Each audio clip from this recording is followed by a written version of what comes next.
Bato de la Rosa na si Nancy de la Rosa. Ito ay dahil siya umano ang nananatiling may kontak kay Senator Bato na ngayon ay kasalukuyang pinaghahanap ng mga otoridad. Ngunit nais ipasabina ng National Bureau of Investigation ang misis ni Senator Ronald Bato de la Rosa na si Nancy de la Rosa. Ito ay dahil siya umano ang nananatiling may kontak kay Senator Bato na ngayon ay kasalukuyang pinaghahanap ng mga otoridad. Ngunit sa pahayag ni Senator Panfilo Ping Lacson, sinabi nito na hindi nararapat pang gawin ng NBI ang pagpapasabina kay Mrs. de la Rosa. Ayon kay Senator Lacson, unprofessional at trabahong tamad umano ang gagawing pangaharas sa asawa ng senador para ito ay subaybayan at pagpapakita rin umano ito ng kawalan ng kakayahan ng NBI sa intelligence work. Samantala, well, at least dito ay makikita natin na kahit paano ay galing sa minority senators yung bumabatikos ngayon sa NBI, no? So sabi dito ni Senator Lacson, tinawag na trabahong tamad ang pagpapasubpina ng NBI kay Mrs. de la Rosa. So siguro parang iba naman siguro yung pagkatao ni Senator Bato, no? Oh. Pwede rin dahil siguro sa mag-asawa sila, para may alam yung asawa, para gano'n. Well, siguro abangan natin kung ano yung mga susunod na kabanata, no? sinabi naman ni NBI Director Melvin Matibag na nirerespeto niya ang pananaw na ito ni Senator Lacson at nais niyang makipag-usap dito upang linawin ang kanyang posisyon.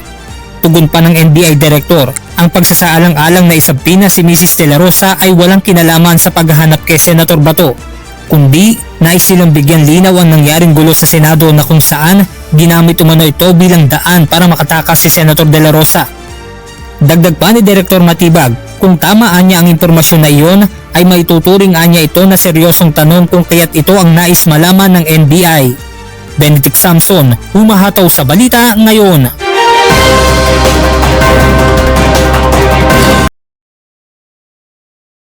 Well, dito sa kaso ni Senator Bato, siguro comment lang tayo ng konting lang. Kasi ang Senado kasi ay isang constitutional body, and there is a further debate, wala pang finality, hindi pa siya final kung i-honor ba talaga yung warrant of arrest na yun. I don't know if the Supreme Court has ruled on the matter, kasi nga ito ay galing sa foreign tribunal and hindi tayo kasali doon. So hindi natin sinasabi na mali yung ginagawa ng NBI, but yun na nga, nandyan na yung NBI at hinuhuli na nga si Senator Bato gamit yung ICC warrant of arrest. So ang birokrasya kasi natin ay ginawa ng konstitusyon. Yung tatlong sangay ng pamahalaan ginawa ng constitution. And there are commissioned offices in the constitution. Yung COA nasa constitution, yung Commission on Civil Service nasa constitution, yung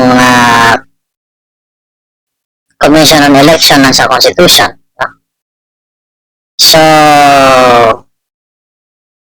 is NBI also listed in the constitution, no? Mga politika, no? So baka i-search, pwede ba natin yan i-search dito? Pwede ba tayong mag-search? Baka hindi, ano? Magiging maingay yan pag i-search natin. I-search lang natin.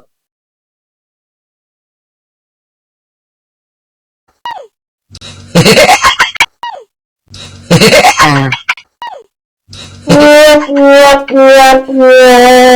Talo.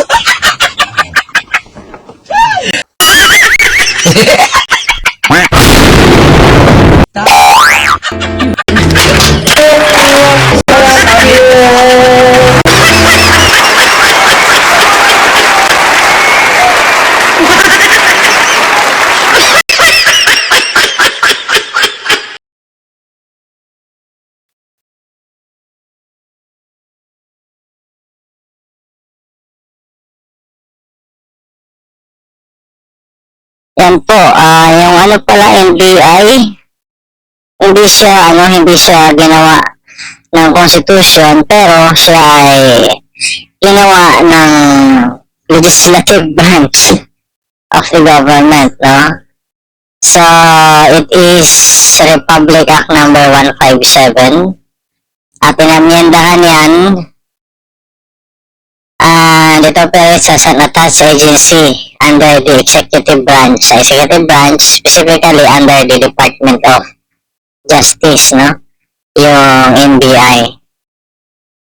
So, pag sinabi mong ginawa siya ng legislative branch of the government, which is the House of Representatives and the Senate, it is a statutory body, no? So, ano ba ang pagkakaiba ng constitutional body? Katulad ng Commission on Election, katulad ng Sandigan Bayan. Sandigan Bayan, I think, is in the Constitution, as well as the Ombudsman. And then, okay.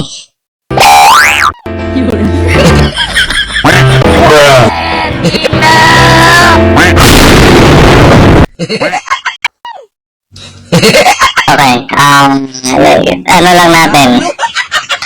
So, sabi dito, yung Sandigan Bayan, no, Sandigan Bayan at saka yung Ombudsman, parehas sila nasa Constitution, no? So, Article 11, ang Sandigan Bayan, yun yung anti-graft court na tinatawag. Ito namang Ombudsman, it is mandated like an independent body also that does not belong to the executive, legislative, or judicial branch, no? So, constitutional basis, nasa section 5 siya ng Article 11, directly establishes the independent office of the Ombudsman. So, ito ay para magprotekta sa mga tao, and its primary job is to investigate and prosecute public officials accused of administrative abuses, mismanagement, or graft. So, if it acts as a prosecutorial body, so the court now here is the Sandigan Bayan. So, doon ikakaso sa Sandigan Bayan. So, ang pagkakaiba ng constitutional body at saka statutory body, kasi yung NBI statutory body yan. So, constitutional body, these are explicitly created, mandated by the Constitution. Ginawa yan mismo direkta sa Constitution. So, mayroon siyang 3 specific independent so, yung Constitution natin establishes 3 specific independent constitutional commission. Sa Article 9, nandyan yung Civil Service, Commission on Election, Commission on Audit, no? And then, you also have the other independent bodies created directly under the Constitution. Nandyan yung Office of the Ombudsman and then Commission on Human Rights. Ako, nandyan yan, ano? So,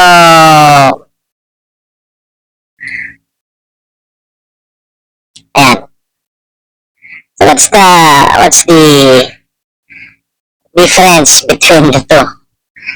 Yung NBI, ginawa lang yan ng legislative branch. Legislative branch, yan yung ginawa mismo ng Constitution. So, pagdating sa degree, mas mataas yung degree at mandate ng constitutional body na ginawa. Ano? But it doesn't follow naman na halimbawa ginawa yan ay hindi mo na pwedeng hulihin, provided siguro na naayon pa rin siya sa Constitution, no? And we just don't know, no? Hindi natin alam kasi ang ano dyan, ang pinatalakay nila dyan is the legality of this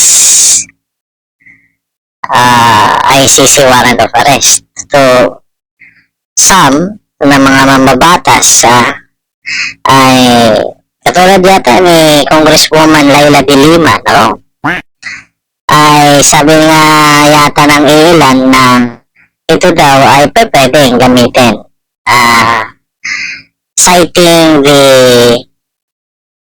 Republic Act again, no? So siguro kung sasabihin natin na yung Constitution sa Bill of Rights na hindi pwedeng hulihin to be solely determined by a judge na siguro pa judge, a Filipino judge yun. Kung hindi dadaan sa korte na ang judge ay Filipino. So, Constitution yun. Tapos, dito naman ay Republic Act. So, siguro pwedeng i-review, i-review. Hindi natin alam, ha? Hindi tayo sigurado doon. So, ang issue na sasabi natin ay hindi natin alam. Yun yung sigurado tayo, no? Parang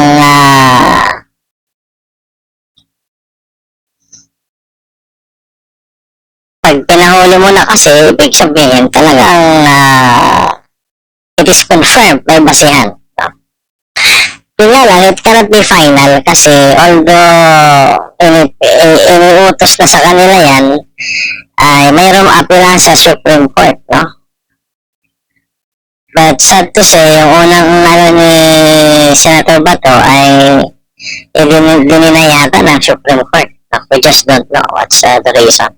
Kung si Tingog Party List Representative Jude Asidre ang tatanungin, dapat ipaubaya na sa Office of the Ombudsman ang pag-iimbestiga sa mga sangkot sa maanumalyang proyekto kontrabahan ng gobyerno.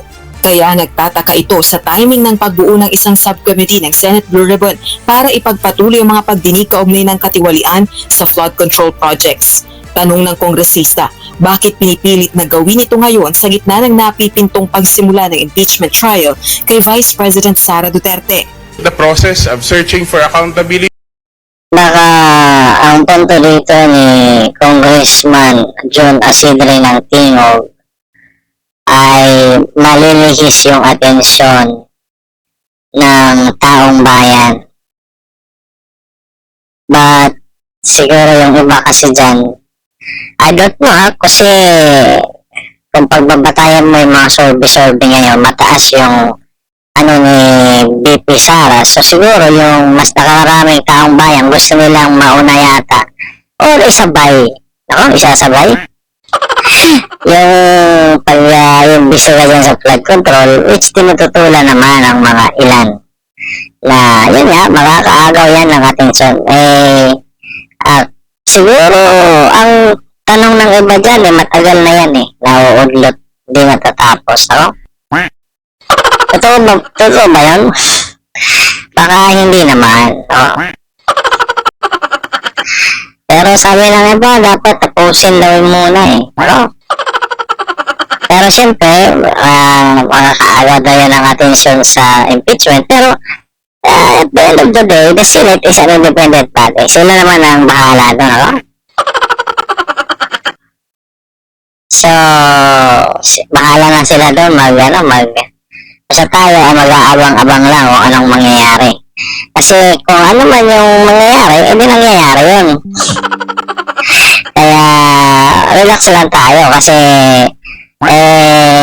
susundan natin yung balita, no? Mga kapolitika. Of exacting accountability should proceed, should continue. Pero ang tanong ko, dapat it should be on the basis of evidence, it should be on the basis of the rule of law, and it should not be used as a mechanism to deflect attention from the ongoing impeachment trial. Siguro ang ganda natin dyan is that is investigation for the interest of the people in aid of legislation para gumawa ng batas na pigilan yung ganong pagnanakaw. So, it needs to be proven or it needs to be at least investigated. Diba? So, ang problema kasi, meron yatang nang nauna na investigation dyan, yung dating Blue Ribbon sa nakaraan na leadership ng Senado. Unfortunately, ay kulang sa pirma. Kulang ba sa pirma? Parang kulang. Kulang yata sa pirma. Kasi daw siguro ay dapat ay hindi partial. Pero na-submit na daw yun sa Ay-submit na yata yun sa ombudsman, So, hindi natin alam. Hindi naman siguro bawal mag-submit ng panibago. Pero, ang dyan, ang talagang pinagbabatayan ay tama naman si Congressman June Asidre, yung evidence, Kasi sabi nila yung mga magtitistigo, of course, that is part of evidence, yung tinatawag natin na testimonial evidence, 18 Marines at ang iba daw ay sundalo. Pero titingnan natin kung hindi matutuloy o matutuloy na. Siguro yung ano kaya sa tingin ng mga kapolitika, gusto na ba talaga ng mga tama? Kasi sabi ng iba talagang gusto na matuloy dyan sa flood control. Habang dinidinig, pwede naman siguro hindi naman magsasabayan. So, halimbawa itong araw ay schedule sa hearing, impeachment hearing. Tapos dito naman sa ilang araw ay ito naman. Kaso yung subcommittee yata dyan ay hinaharang or sabi ni Senator Tito Soto ay bawal daw yun or maybe unconstitutional. So, nagtatanong tayo dyan, bawal ba talaga? Tayo nagtatanong para syempre maano din natin, malaman din natin. May 29, araw ng Biyernes, inanunsyo ni Senate President Alan Peter Cayetano ang pagbuo ng isang Blue Ribbon Subcommittee na magpapatuloy sa investigasyon ng Senado sa mga katiwalian sa flood control projects. Ang mangunguna sa investigasyon ay si Senator Rodante Marcoleta, isa sa Vice Chairman ng Senate Blue Ribbon Committee, at ngayong linggo, posibleng isagawa na ang mga pagdinig. And Senator Marcoleta will issue the notices on Monday para ituloy na sa Thursday yung flood control scam hearings. It will be impartial and we want the whole truth and not only some truth or some true, some not true to come out. Samantala, para naman kay Okta Research President at UP Political Science Department Professor Ranjit Rai, kailangang maisagawa ng maayos ang impeachment trial. Giit nito, bukod sa labanan ng ebidensya, labanan din ito ng naratibo o bersyon o interpretasyon ng mga pangyayari na nais ipaunawa sa mga tao. In the end, so ang sabi nga namin sa Okta, yung impeachment is not just a constitutional process na kailangan maganap, conversion process din po siya, parang religious process. Kasi either mako-convince ka or hindi. President is UP Political Science Professor Ranjit Rai,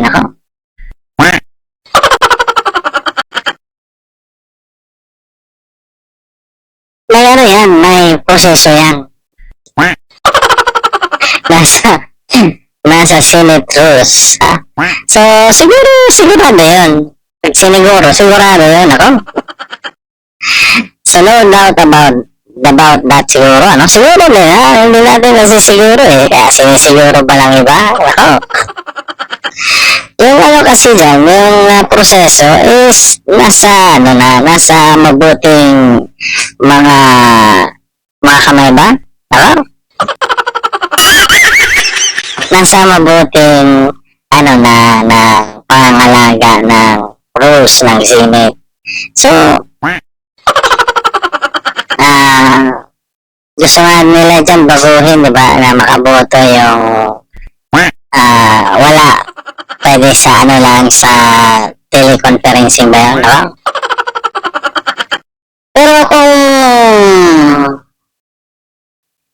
tinatanong ng professor sa UP ng political science, siguro naman ay masisiguro yun.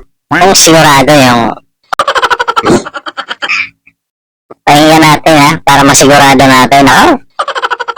No? And that's also why it has to move forward. At sana maging tapat, maging maayos sa Senado. Batay sa mga ulat, sa July 6 na posibleng mag-umpisa ang paglilitis ng Senate Impeachment Court kay VP. Maging tapat sa Senado, nako? Siguro yun. Kasi Senado yun di ba? Nako? Yung impeachment, magiging tapat yun. Kasi mag-o-out sila dun nag-out na sila. Di mga impartial na sila. So, pag impartial ka, nangako ka doon na magiging tapat ka. So, siguro naman, di ba? Mga kapolitik. Ano sa tingin nyo? Duterte. Rosa Licon sumataw Ako. sa balita ngayon. Okay, so ano muna tayo, review tayo. So, according to Senate President Alan Peter Cayetano, matutuloy na daw yung investigation sa flood control. And ngayong araw ng Lunes ay meron din yatang hearing sa impeachment, Pero ang maganda kasi natuloy man yung ng flood control, at least ginagawa yan ng mga senador. Hindi natin alam kung ano yung mangyayari. So yung mga pabor sa pag-hearing ng flood control habang mayroong impeachment ay siguro excited na sila, no? Yun namang maayaw, pwede excited din sila kasi siyempre andyan naman yung tinatawag natin na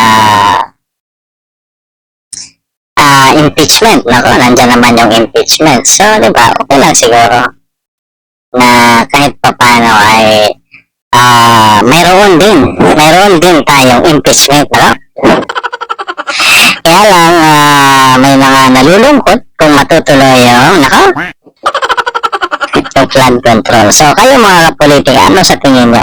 Dapat ba na magkaroon ng flood control hearing in aid of legislation?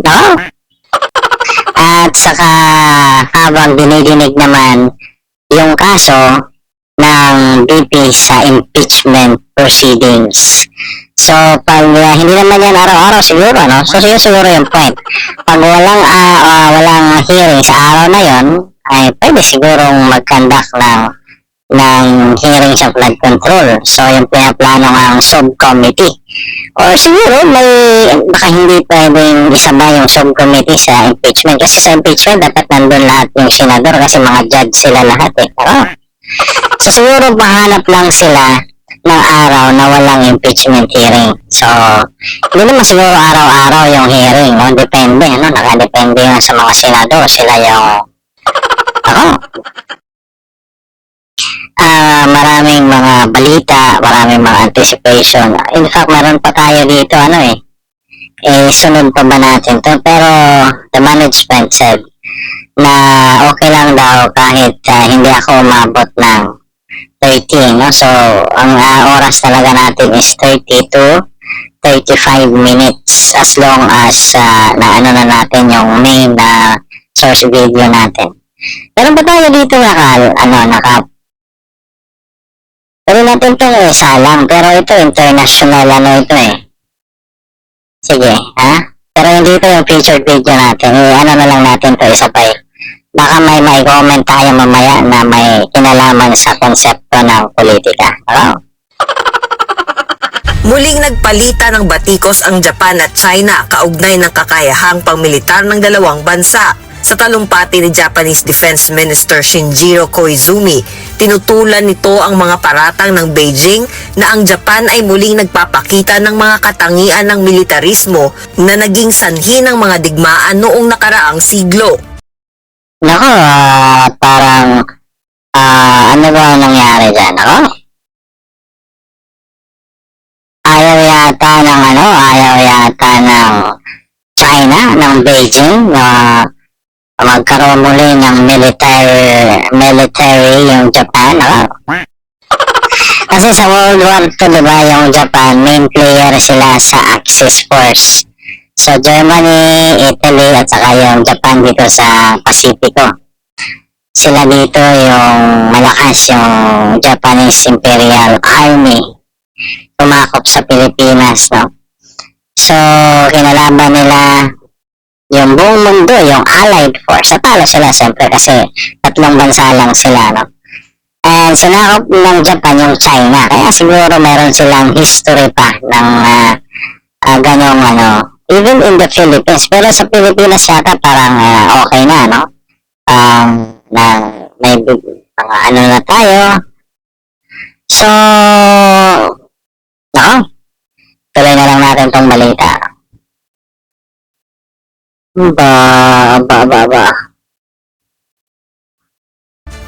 Think about it. There is a country that has a huge arsenal of nuclear weapons and strategic bombers. Japan has neither of such weapons. And yet, Japan is labeled new militarism. Siyempre kasi bago pa lang siguro kayo nagpapalakas. Kaya new militarism, no?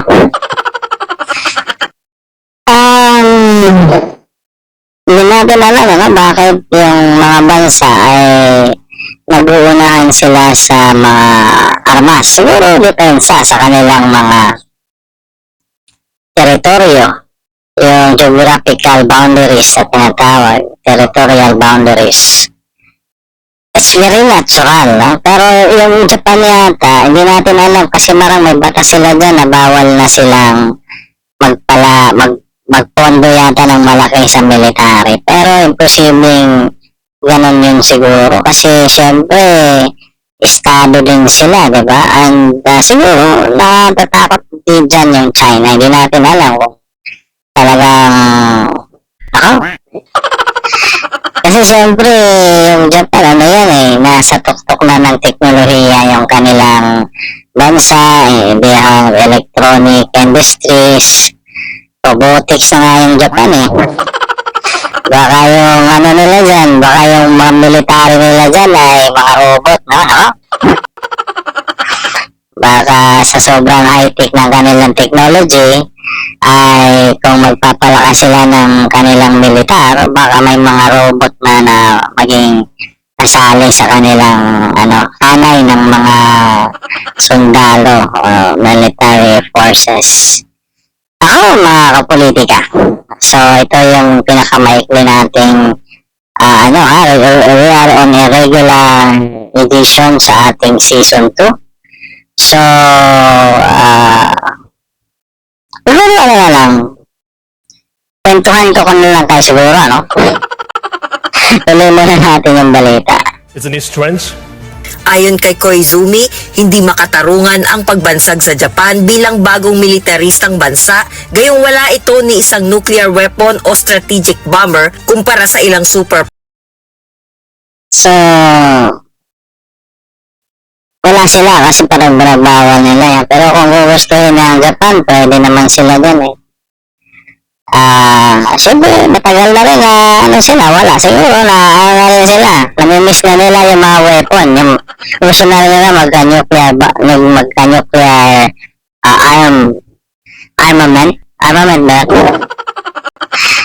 Pero ang nakita natin, diba, sa history, ay wala namang magandang naidulot yung armas, nako. Katulad ng research ng Iran, hindi naman nila masyadong natapos kasi inunahan nga sila ng Israel at ng Amerika, nako.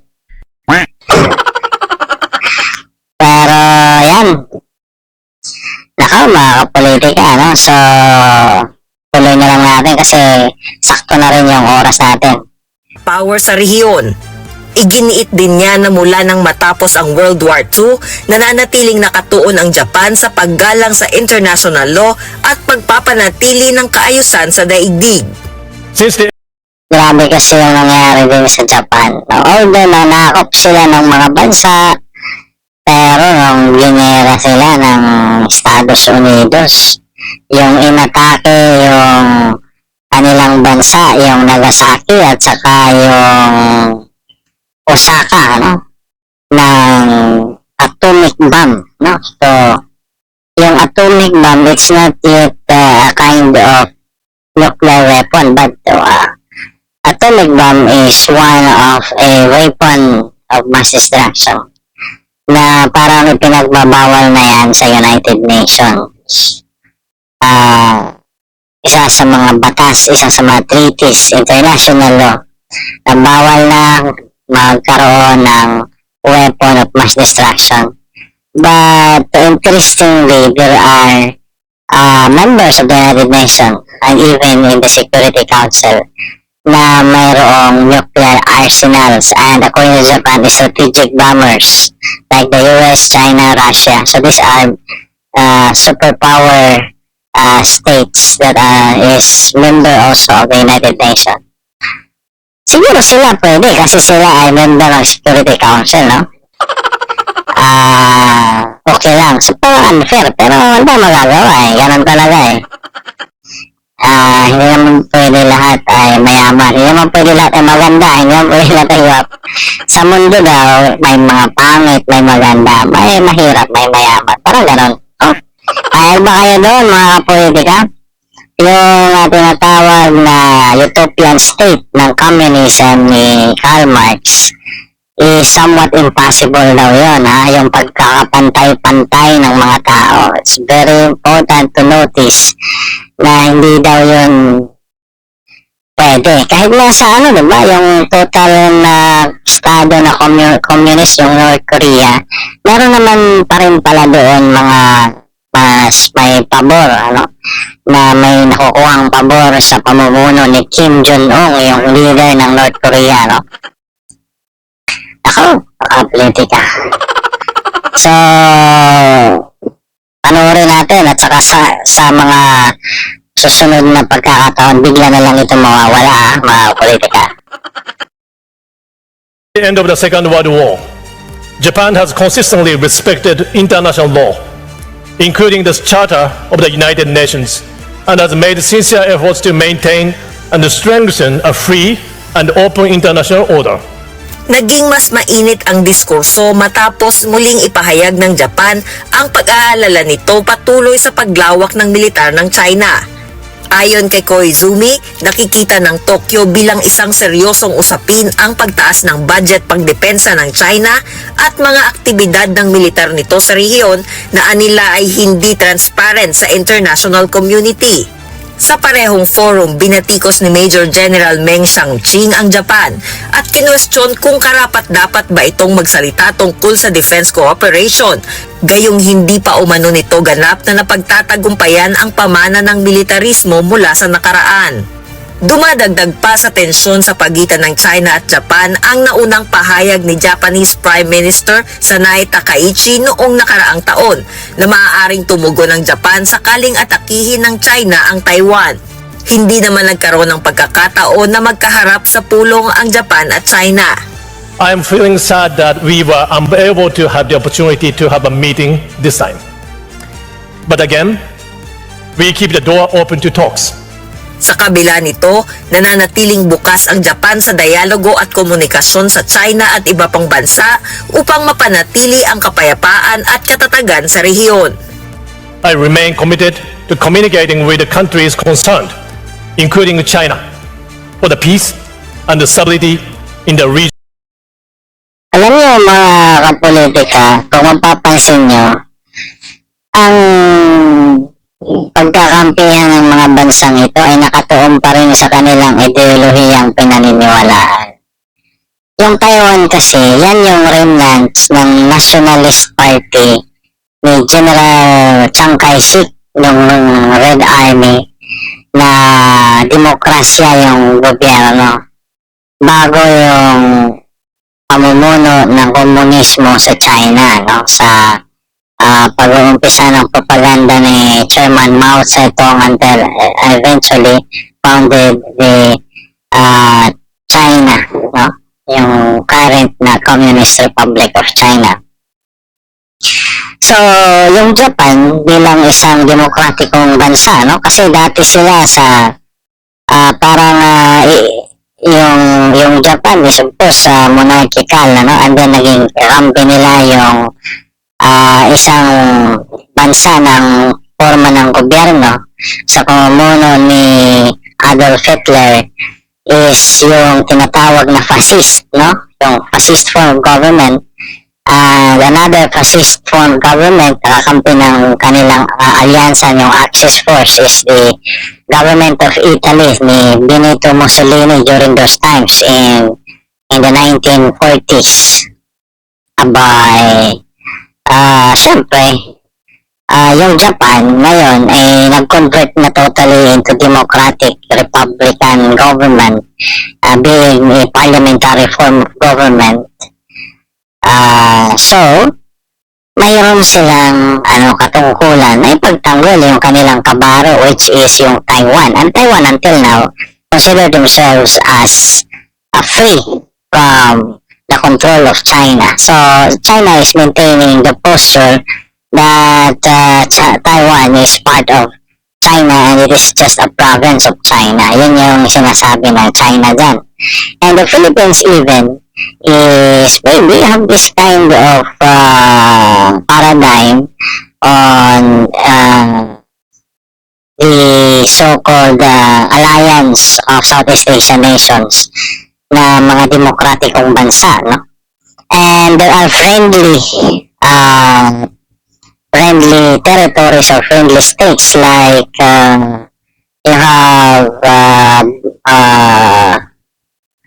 anong bansa ba yun? Ako nakalimutan. Yung pinamumunuan ni Sultan Bolkiah. Yung anong bansa ba yun? Yung Brunei, no? Yung pinakamayamang sultan, si Sultan Bolkiah.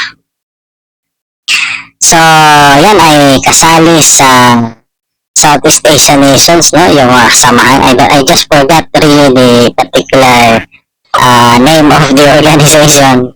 Pero yan sila ay kasali ang Pilipinas, yung Japan ay sasama yan kasi mga panatiko yan ng representative democracy. Kung napapansin nyo lang mga kapolitika. So, of course, China may flavor na rin siya ng capitalism, which is the essence of democratic principles in the economic aspect. Pero sila nanatili silang communist state because they are ruled by one party, which is the Communist Party of China. Naku mga politika, akala ko hindi ako aabot dito sa dumalda lang tayo ng dumalda na mga kapolitika. Naku, sige, so abangan nyo na lang kung ano talaga yung video. Ayan, okay.